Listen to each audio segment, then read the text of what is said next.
वरदनं विष्णुं शशिवर्णं चतुर्भुजं प्रसन्नवदनं ध्यायेत् सर्वविघ्नोपशान्तये। ओं भूः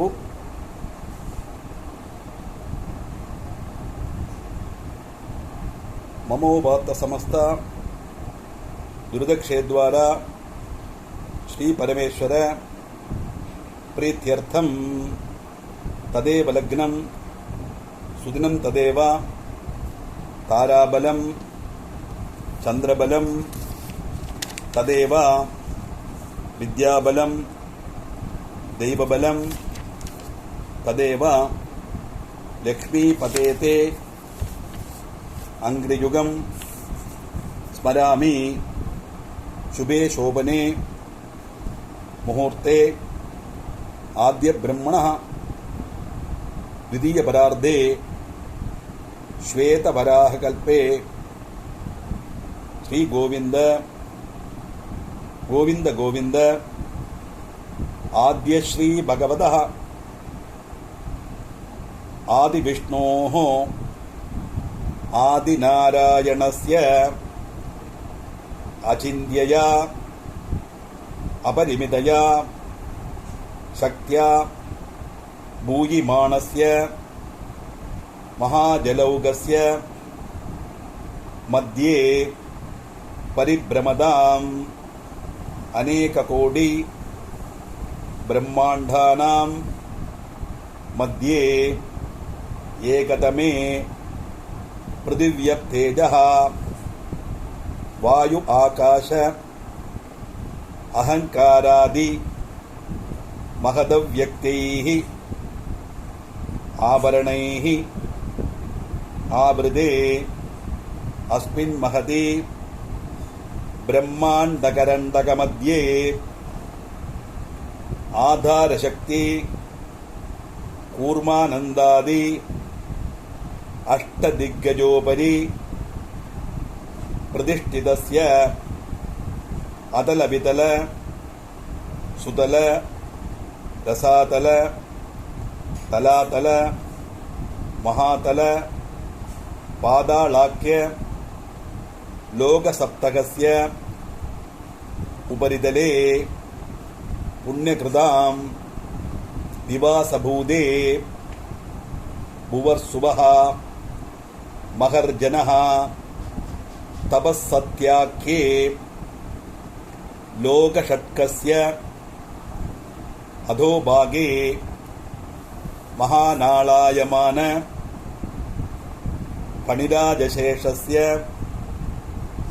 सहस्रपणाभणि मण्डलमण्डिते दिग्दन्दी शुण्डादण्ड उत्तम्बिदे पंचाशद् कोटियोजन विस्तीर्णे लोकालोक अचलेन वलयिदे लवणेषु सुरासर्पिः दधिक्षीर उदगार्णवश्च परिवृदे जम्बूप्लक्ष शागशाल्मली कृशकौंज पुष्कराख्य सप्तद्वीपानां मध्ये जम्बूद्वीपे महासरोरुग रूप केसराकार त्रिकूट चित्रकूटादि अचल परिवृत कर्णिकार सुमेरु अभिदः तथाधारभूते भूमण्डले लक्षयोजन विस्तीर्णे महामेरु निषद हेमकूट हिमाचलानां इलावृत हरिगुं पुरुष वर्षाणां नवसहस्रयोजन विस्तीर्णे इंद्रकशेरु ताम्र गभस्तिमदे नागसौम्य गंधर्वचारण भरदाख्य नववर्षात्मके भारतवर्षे स्वर्णप्रस्थ चंद्रयुक्त अजावर्ती रमणक मंगल महारण पांचजन सिंहल लिंगाख्ये नवखंडात्मके भरतखंडे स्वामी शैलावंदी कुरुक्षेत्र दंडकारण्य मलयाचल समभूमध्य रेखायाः पूर्वदिग्भागे श्रीशैलस्य आग्नेयदिग्भागे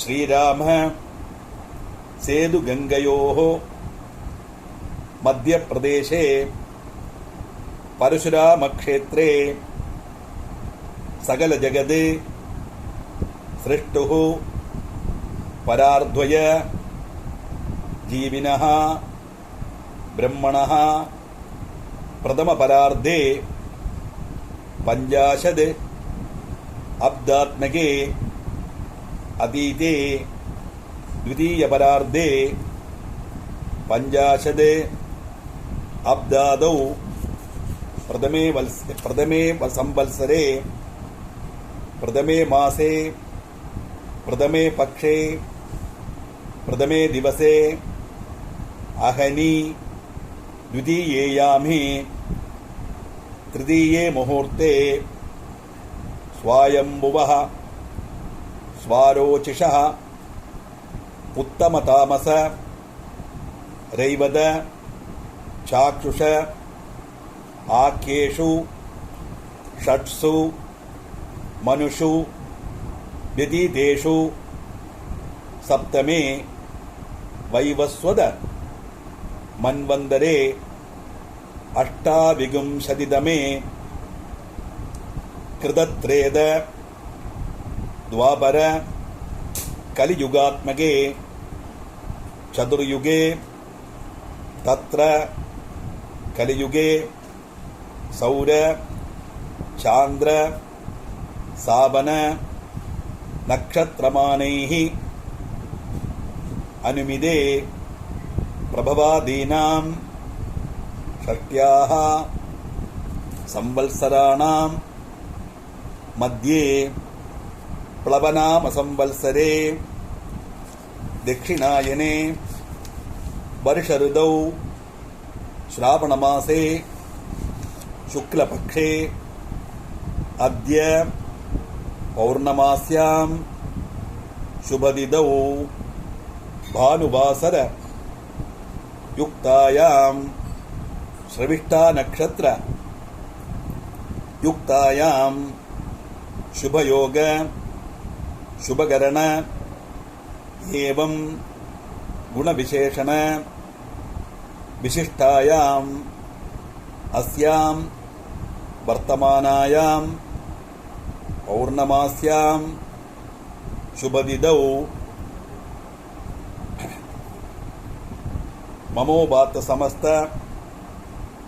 दुरितक्षयद्वारा श्री परमेश्वर प्रीत्यर्थम अनादि अविद्यावासनया प्रवर्तमाने अस्मिन् महति संसारचक्रे विचित्राभिः कर्मगतिभिः विचित्रासु पशुपक्षी मृगयोनिषु अनेकदा पुनः पुनः जनित्वा केनापि पुण्यकर्म विशेषेण इदानीन्तन मानुष्ये द्विजन्म विशेषं प्राप्तवतः मम जन्माभ्यासाद्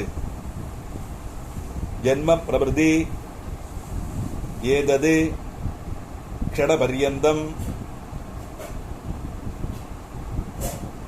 बाल्ये वयसि कौमारे यौवने वार्धके च जाग्रत् स्वप्न सुषुप्ति अवस्थासु मनोवाक्काय कर्मेन्द्रिय ज्ञानेन्द्रिय व्यापारैः कामक्रोध लोभमोह मदमात्सर्यादिभिः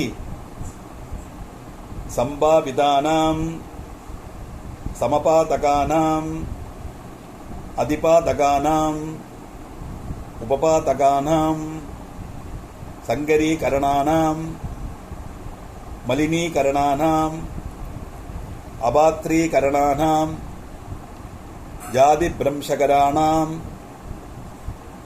प्रकीर्णकानां ज्ञानतः सकृत्कृतानां अज्ञानतः असकृत्कृतानां ज्ञानतः अज्ञानतश्च अभ्यस्तानां निरन्तर अभ्यस्तानां चिरकाल अभ्यस्तानां नवानां नवविधानां बहूनां बहुविधानां सर्वेषां पापानां सद्यः अपनोदनार्थम् अश्वत्थनारायण स्वामी सन्निधौ देवब्राह्मण स्वामी सन्निधौ त्रयत्रिंशत्कोटि देवता सन्निधौ श्री विशालाक्षी समेत विश्वेश्वर स्वामी सन्निधौ महागणपति सन्निधौ सीता लक्ष्मण भरत शत्रुघ्न हनुमत् समेत श्री रामचंद्र स्वामी सन्निधौ रुक्मिणी सत्यभामा समेत गोपालकृष्ण स्वामी सन्निधौ हरिहरपुत्र स्वामी सन्निधौ लक्ष्मी नारायण स्वामी सन्निधौ वल्ली देवसेना समेत श्री सुब्रह्मण्य स्वामी सन्निधौ श्रीभूमिनीला समेत श्रीमदे अनंतपद्मनाभ स्वामी सन्निधौ गोमत्यंबा समेत श्री सत्यवागीश्वर स्वामी सन्निधौ अस्मिन्ने ग्राम देवता उल्लूर सुब्रह्मण्य स्वामी सन्निधौ श्रावण्यां पौर्णमास्यां अद्याय उपाकर्म करिष्ये। श्रावण्यां पौर्णमास्यां अद्याय उपाकर्म करिष्ये। तदंगम श्रावणी पौर्णमासी पुण्यकाले माध्यान्दिन स्नानं प्रोक्षण विधानेन अद्य करिष्ये। दर्बे अंग पोट्रुंगो पिरुंगो अधिक्रूर महाकाया कल्पांगदहनोपमा भैरवाय नमस्तुभ्यम् अनुज्ञां दातुमर्हसि। गोविंद नाम संकीर्तनम गोविंद गोविंद। அந்த உதிரநில ஜலத்தை எடுத்துட்டு புரோஷனம் பண்ணி ஆபோகிஷ்டா மயோபவஹ தானவூர்ஜே ததாதனா மகேரணாய சக்ஷசே யோவஹ சிவதமோரசஹ தஸ்ய பாஜய தேஹனஹ உஷதீரிவ மாதரஹ தஸ்மா அரங்கமாமவ यस्य क्षया जजिन्वध आपो जनयदा जनः भूर्भवस्सुवः। आजमनम्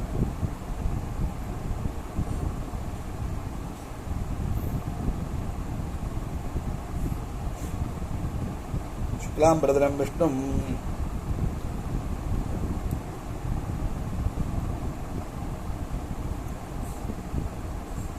ममोपात्त समस्ता दुरितक्षयद्वारा श्री परमेश्वर प्रीत्यर्थं यज्ञोपवीतधारणं करिष्ये। यज्ञोपवीतधारणं करिष्ये। यज्ञोपवीतधारण महामंत्रस्य परब्रह्म ऋषिः तृष्टुच्छन्दः परमात्मा देवता यज्ञोपवीतधारणे विनियोगः। அந்த பவித்திரத்தை காதில் வச்சுட்டு அந்த பூணலை எடுத்து பிரம்ம முடிச்சு வலது கையில வரணும், இடது கை பஞ்சபாத்திரத்தில் தொட்டுக்கணும்.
பிரம்ம முடிச்சு வலது கையில் இருக்கணும், அதை மேல வச்சுக்கணும், இடது கையால பஞ்சபாத்திரத்தை தொட்டுக்கணும்.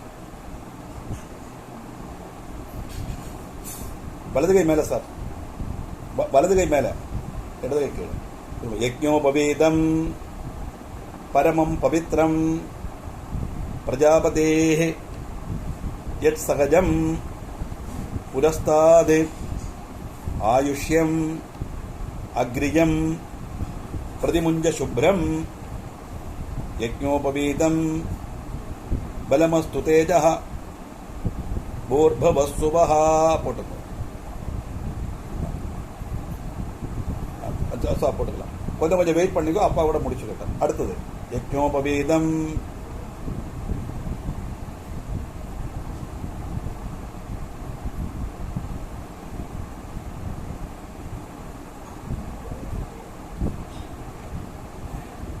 परमं पवित्रं प्रजापतेः यत्सहजं पुरस्ताद् आयुष्यं अग्रियं प्रतिमुंज शुभ्रं यज्ञोपवीतं बलमस्तु तेजः भूर्भुवस्सुवः. ഒന്നുകൂടെ यज्ञोपवीतं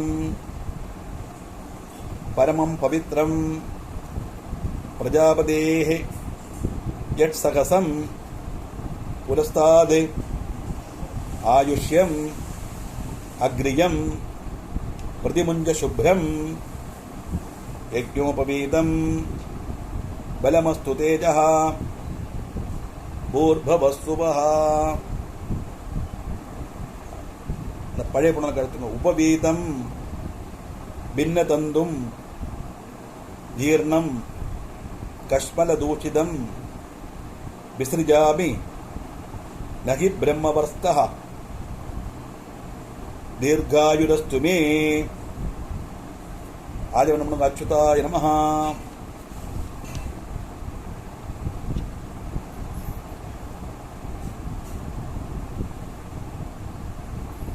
शुक्लां भरधरं विष्णुं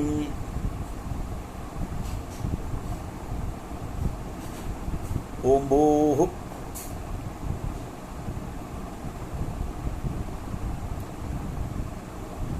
ममोपात्त समस्त दुरितक्षयद्वारा श्री परमेश्वर प्रीत्यर्थम अद्य पूर्वोक्त एवं गुण विशेषण विशिष्टायाम् अस्यां वर्तमानायां श्रावण्यां पौर्णमास्याम् अद्याय उपाकर्म कर्मांगम प्राजापत्यादि नवकांडऋषि तर्पणम करिष्ये उन्नला मालैया पोट्टुंगो एल्ला अक्षतैयुम कैयिल एडुत्तुंगो रेंडु रेंडु तवण इप्पडी वण्णम एल्ला अक्षतै एडुत्तुंगो प्रजापतिं कांडऋषिं तर्पयामि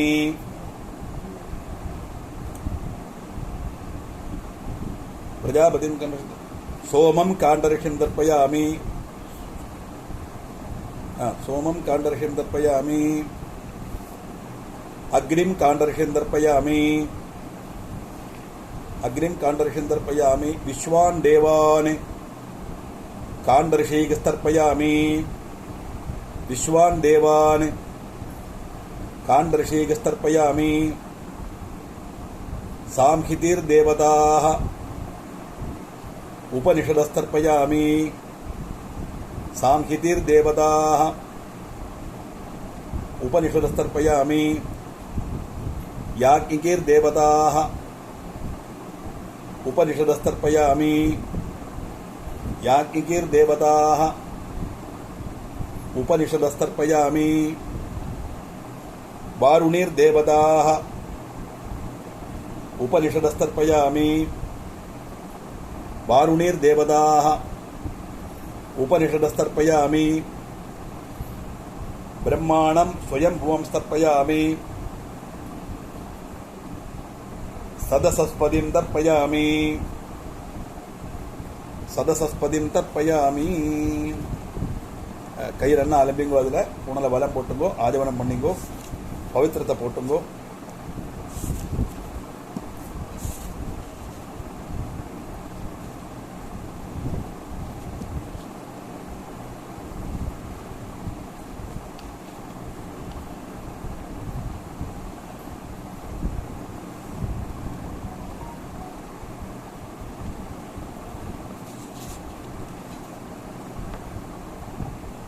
शुक्लांबरधरं विष्णुं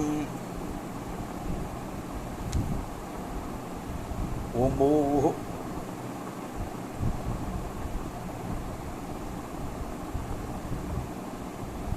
समस्त दुर्दक्षयद्वारा श्री परमेश्वर प्रीत्यर्थम वेदारंभम करिष्ये वेदारंभम करिष्ये अग्निमीळे पुरोहितं यज्ञस्य देवं ऋत्विजं होदारं रत्नधातमं हरिः ओं इषेत्वा ऊर्जेत्वा वायवस्था उपायवस्था देवो वः सविदा प्रार्पयदो श्रेष्ठतमाय कर्मणे आप्यायध्वम् अग्नियाः देवभागम् ऊर्जस्वतीः पयस्वतीः अनमीवा अयक्ष्मामावः तेन ईशदा माकशगुंसः रुद्रस्य हेतिः परिवो वृणक्तो ध्रुवा अस्मिन् गोपदौ स्यादा बह्वीः यजमानस्य पशून् पाहि यज्ञस्य गोषदसि प्रत्युष्टं रक्षः प्रत्युष्टा अरादयः प्रेयमगाद दिशना बर्हिः अच्छा मनुना कृता स्वदया वितष्टा त आवहन्ति कवयः पुरस्ताद् देवेभ्यो जुष्टं बर्हिः आसदे देवानां परिषूदमसि वर्षवृद्धमसि देवबर्हिः मा त्वान्वगे मातिर्यगे पर्वदेराध्यासम् आच्छेत्तादे मारिषं देवबर्हिः शतबलिशं विरोहा सहस्रबलिशा विवयं दुहेमा पृथिव्याः सम्पृजः पाहि सुसम्पृदा त्वा संबरामि अदित्यैरास्नासि इन्द्राण्यै सन्नहनं पूषादे ग्रन्थिं ग्रध्नादो सतेमाः अस्तादिन्द्रस्य त्वा बाहुभ्याम् उद्यच्छे बृहस्पतेः मूर्ध्ना हरामि उर्वन्तरिक्षम् अन्भिः देवङ्गममसि शुन्धध्वं देव्याय कर्मणे देवयज्ञायै मादरिश्वनः घर्मोऽसि द्यौरसि पृथिव्यसि विश्वधाया असि परमेण दाम्ना भृगुंहस्व माह्वाः वसूनां पवित्रमसि शतधारं वसूनां पवित्रमसि सहस्रधारम् उतस्तोकः उदोद्रप्सः अग्नये बृहते नाकाय स्वाहा ध्यावा पृथिवीभ्यां सा विश्वायुषा सा विश्वव्यचा सा विश्वकर्मा सम्पृच्छ्यध्वं ऋतावरीः ऊर्मिणीः मधुमत्तमा मद्रादनस्य सातये सोमेन त्वा अत्र क्ष्मीन्द्राय दति विष्णो हव्यगुं रक्षस्व कर्मणे वां देवेभ्यः शकेयं वेषायत्वा प्रत्युष्टं रक्षः प्रत्युष्टा अरादयः दूरसि दूर्वदूर्वन्दं दूर्वदं योऽस्मान् दूर्वतितं दूर्वयं दूर्वामः त्वं देवानामसि सस्नितमं पप्रितमं जुष्टतमं वह्नितमं देवहूतमम् अकृदमसि अविर्दानं भृगुंहस्व माह्वाः मित्रस्य त्वा चक्षुषा प्रेक्षेमा भेर्मा संविक्ता मात्वा हिगुंसिषम् उरुवाताय देवस्य त्वा सवितुः प्रसवे अश्विनोः बाहुभ्याम् उष्णो हस्ताभ्याम् अग्नये जुष्टम् निर्वपामग्निः विशोमाभ्याम् देवानामिदम् न सह स्पात्यैत्वा नारात्यै सुवरभिविख्येषम् वैश्वानरम् ज्योतिः दृगुंहन्दाम् दुर्याध्यावा पृथिवी उर्वन्तरिक्षम् अन्निः आदित्यास्तोपस्ते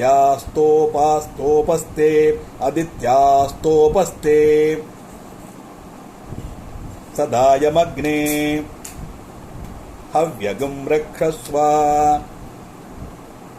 இதோட யஜுர்வேதம் முடிஞ்சது. அடுத்து ஷாகை.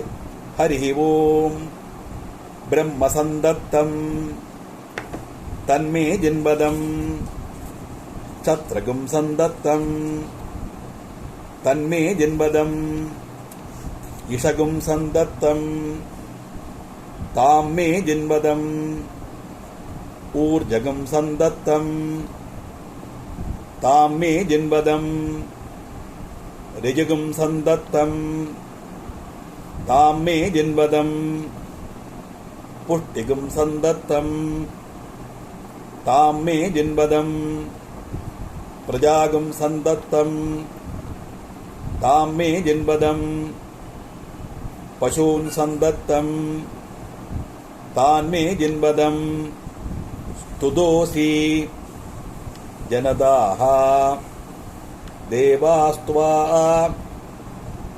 शुक्रपाः प्रणयन्तो सुवीराः प्रजाः प्रजनयन् परीहि. அடுத்து ஆரண்யகம். டிஃபரெண்ட் டெக்ஸ்ட் உண்டு வேதத்தில், ஒவ்வொன்றா சொல்கிறோம். ஃபுல் டெக்ஸ்டாக நான் சொல்கிறேன் உங்களுக்கு. ஹரிஹி ஓம் பத்ரம் கர்ணேபிஹி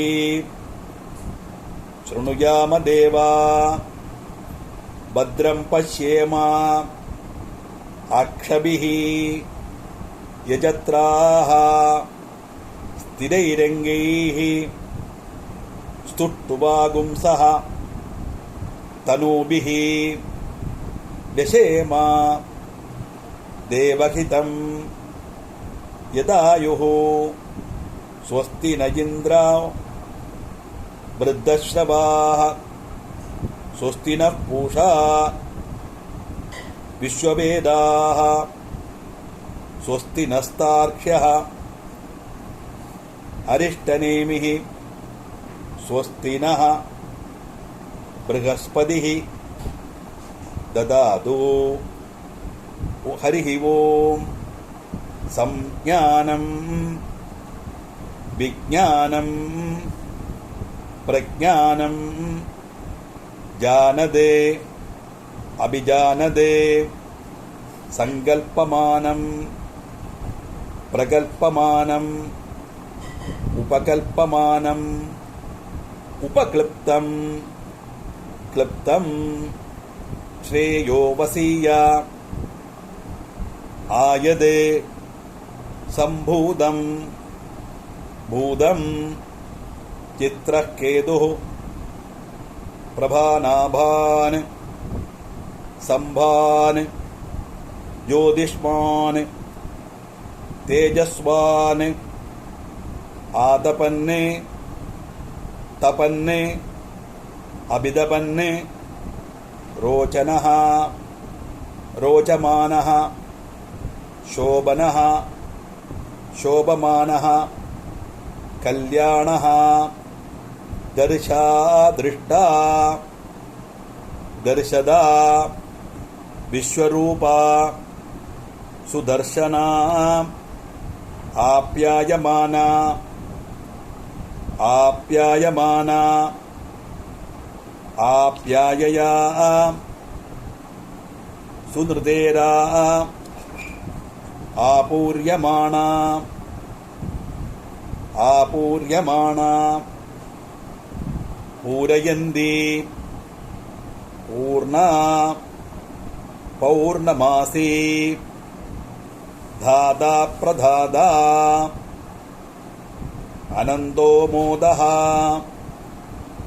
प्रमोदः आवेशयन्ने निवेशयन्ने सगुं शान्तः शान्तः हरिः ओम् प्रसुग्मन्दा दियसानस्य सक्षणीभरेभिः अभिषु प्रसीददा अस्माकमिन्द्र उभयं जुजोषधि यौ सौम्यस्यन्दासः बबोदधि अनृक्षरा ऋतवः सन्दुपन्धा येभिः सखायः यन्दिनो वरेयं समर्यमा संभगोनः निनीयाद् संजास्पत्यं सुयमम् अस्तु देवाः सामवेदम् अग्न आयाहि बीदये गृणानः हव्यदादये निहोदा सट्सि बर्हिषि अधर्वणवेदम् हरिः ओम् शन्नो देवीः अभिष्टये आपो भवन्तु ईदये शम्योः अभिश्रवन्तुनः आपस्तंभ श्रौतसूत्रम् हरिः ओम् अदादः दर्शपूर्णमासः व्याख्यास्यामः अग्निनभा ददाति नगदश्रियः अन्यमग्निं प्रणयति सप्तलक्षणम् अदयजुस्संहितायाम् आगारप्लुतपूर्वः घोषव्यञ्जनोत्तरशतः विसर्जनीयः येषु पदेषु लुप्यते तानि पदानि प्रवक्ष्यामि वेदतुडि लक्षणम् हरिः ओम् अधवर्णसमान्मायः अधनवादितः समानाक्षराणि द्वे द्वे सवर्णे ह्रस्वदीर्घे न प्लुतपूर्वम् षोडशादितः स्वराः शेषो व्यञ्जनानि हरिः ओम् हरिः ओम् धर्मसूत्रम् अदादसमायाचारिकानि धर्मान् व्याख्यास्यामः धर्मज्ञसमयः प्रमाणं वेदाश्च चत्वारो वर्णाः ब्राह्मणः क्षत्रियः वैश्यः शूद्रः तेषां पूर्वः पूर्वः जन्मतः श्रेयान् நாலு வர்ணத்தில் உள்ளவாளும் ஸ்ரேயஸா இருக்கணும்னு பிரார்த்தனை பண்றோம் பாருங்க. நமக்கு இந்த பார்ஷியாலிட்டியே கிடையாது. பிராமணா, கத்திரியா, வைசியகா, சூத்ரகா, நான் அஞ்சாவது கிடையாது. சமஸ்த ஜனங்களும் ஸ்ரேயமா இருக்கணும்னு தர்மசாஸ்திரம் சொல்றது. அதைத்தான் நம்ம அனுசந்தானம் பண்றோம். அவ்வளவு பெரிய டெக்ஸ்ட் இந்த உபாகரமம் சாதாரண விஷயம் அல்ல. ஹரி ஓம். அடுத்தது மகேஸ்வரனுடைய உடுக்கிலேருந்து வரப்பட்ட சப்தம். ஆ இ உண் ரிலிக்கு ஏ ஓங் ஐ ஔச் ஹய வரடு லண் ஞமங்கணனம் ஜபஞ் கடதஷே ஜபகடதஷே காபா சாடா தா சடதப் கபயி ஷஷசர் ஹல் இதி மாஹேஸ்வராணி சூத்ராணி. ஹரி ஓம். ஹரி ஓம். கேர்ன ஸ்ரேயः தேனவஸ்ரீः ருத்ரஸ்து நம்யः பவோஹி கயாஜ்யः தன்யேயம் நாரி தனவான் புத்ரः. ஹரி ஓம். ஹரி ஓம். விருஷாதர்விகுலம் கவிஷ்யபிகுலம் பபூவ தஸ்யாயம் இதிஹாசः குலவித்யா பபூவ. ஹரி ஓம். அதாதः தர்மஜிஜ்ஞாசா. ஹரி ஓம். ஹரி ஓம். அதாதः பிரம்மஜிஜ்ஞாசா. ஹரி ஓம். ஹரி ஓம். பரித்ராணாய சாதூனாம் விநாசாய ச துஷ்கிருதாம் தர்ம சம்ஸ்தாபனார்த்தாய சம்பவாமி யுகே யுகே. ஓம் நமோ பிரம்மணே. நமோ அஸ்து அக்னயே. நம ப்ருதிவ்யை. நமவோஷதேभ्यः. நமோ வாசே. நமோ வாசஸ்பதயே. நமோ விஷ்ணவே. ப்ருஹதே கரோமி. ஓம் நமோ பிரம்மணே. நமோ அஸ்து அக்னயே. நம ப்ருதிவ்யை. நமவோஷதேभ्यः. நமோ வாசே. நமோ வாசஸ்பதயே. நமோ விஷ்ணவே. ப்ருஹதே கரோமி. ஓம் நமோ பிரம்மணே. நமோ அஸ்து அக்னயே. நம ப்ருதிவ்யை. நமவோஷதேभ्यः. நமோ வாசே. நமோ வாசஸ்பதயே. நமோ விஷ்ணவே. ப்ருஹதே கரோமி. ஓம் நமோ பிரம்மணே. நமோ அஸ்து அக்னயே. நம ப்ருதிவ்யை. நமவோஷதேभ्यः. நமோ வாசே. நமோ வாசஸ்பதயே. நமோ விஷ்ணவே. ப்ருஹதே கரோமி. ஹரி ஓம். அபிவாதயே.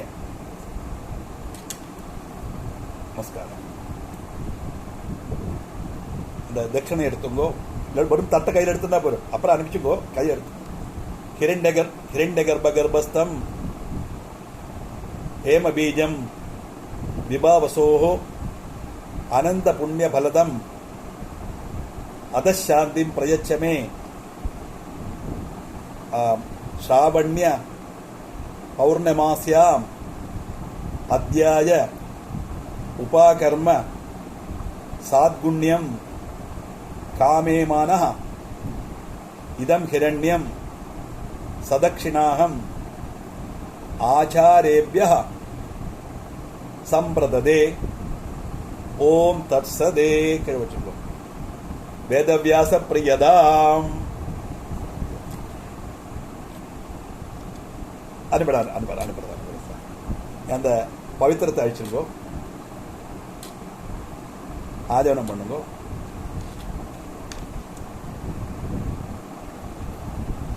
जीपे नंबर पर में जीपे गूगल पे नंबर पर कई नरे जले मुट्टुंगो कई जले कायेन वाचा मनसेन्द्रियर्वा बुद्ध्यात्मना वा प्रकृते स्वभावाद् करोमि यद्यद् सकलं परस्मै नारायणायेति समर्पयामि मया कृतमिदं सर्वं कर्म ओम तत्सद ब्रह्मार्पणम कृष्ण कृष्ण कृष्णा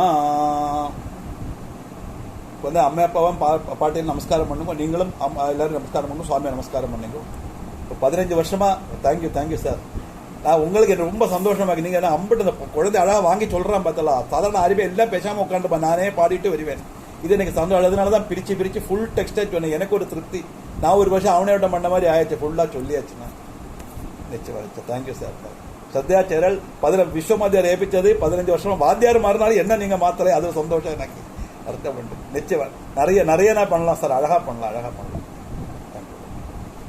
பையன் தோசை பண்ணட்டும் அடுத்த வருஷம் வேணுமானா சொல்லுங்க நான் எனக்கு வேற ஜோலி நாளைக்கு ஃப்ரீ தான் அவனே மட்டும் இல்லவே அவளுக்கு தானே எங்க காலம்பரை இதே மாதிரி ஜோரா கூகுள் மீட்ல சொல்லிக் கொடுக்குறேன் நிறுத்தி சொல்லிக் கொடுக்குறேன் ஒரு 1 hour he has to spend detail இது மாதிரி பண்ணலாம்